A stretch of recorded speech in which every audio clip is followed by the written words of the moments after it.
We have here Bob Leeper. Bob Leeper is the Head of Business Development North America for DST Global Solutions. Bob, thank you very much for coming in today. Well, thank you very much for inviting me to be here.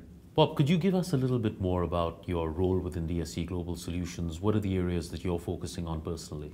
So overall, I'm responsible for helping the North American business grow. So working very closely with both existing clients and prospective clients on identifying solutions, helping them understand what DST can provide for them, and then continuing to build out those relationships.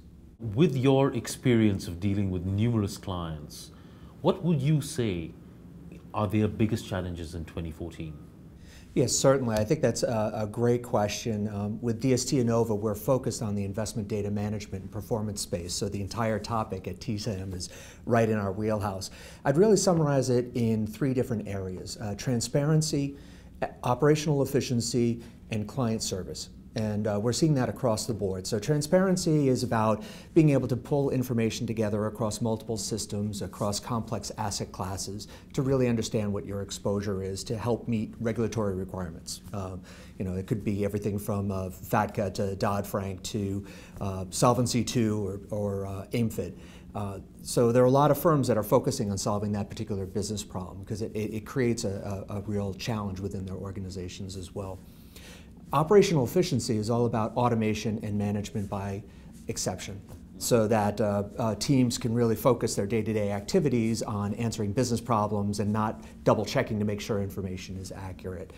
That's even further noticed by performance teams that are more increasingly required to support very complex front office requirements, as well as management reporting requirements and client reporting requirements across a global enterprise. So that's typically a combination of both technology but also operational focus as well. And the third part is really focused on client relations. How do you get the right information to the right people at the right time on the right platforms that they're looking for, and enable the operations to be able to respond quickly to client requests or even RFP requests as you're looking to from a sales and marketing standpoint. Correct, Bob. So you have identified three big challenges, and from a solution provider's perspective, how do you plan to help them overcome these challenges?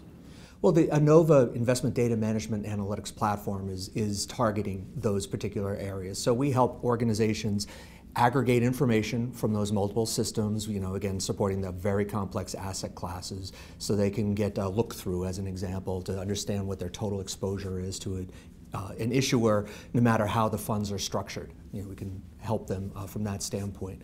And from a performance standpoint, providing enterprise-wide performance measurement systems that can help solve front office requirements such as attribution across both equity and fixed income attribution, which is a new offering that we have, as well as having that same information flow into the GIPS performance standards as well.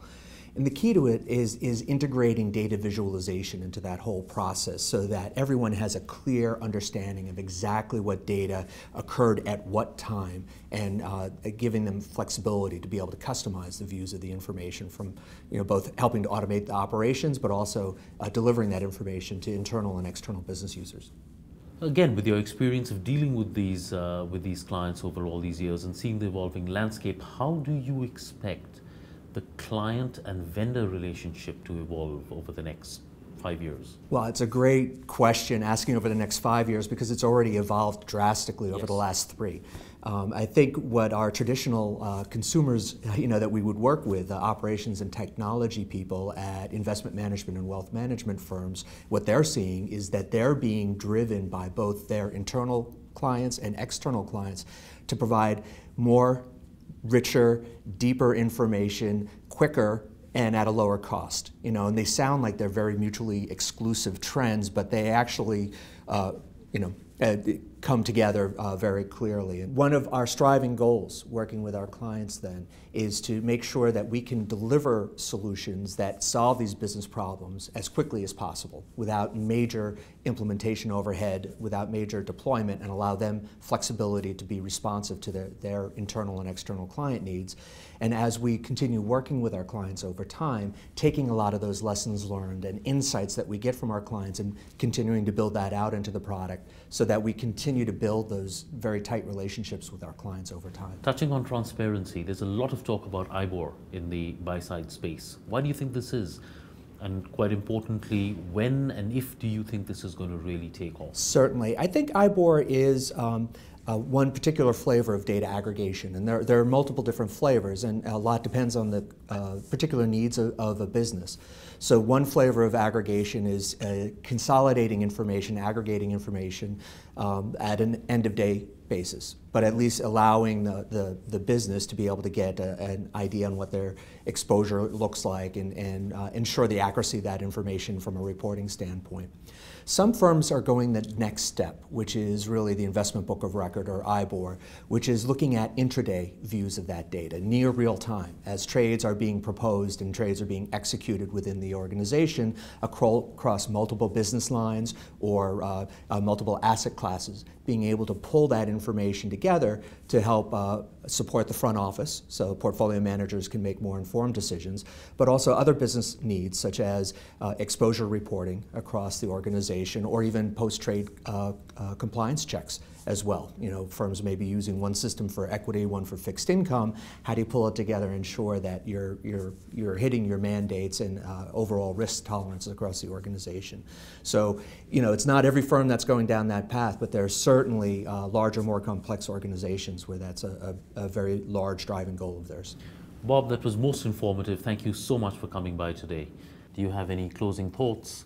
Well, I'm looking forward to attending TSAM and having conversations with people about a lot of these complex issues. I think the more that we understand what their requirements are, the more that people understand what our capabilities are, I think it's a good relationship building opportunity. Bob, thank you very much for coming to our studios today. Thank you very much for Pleasure meeting inviting you. me. Sure. It was a pleasure. Thank you.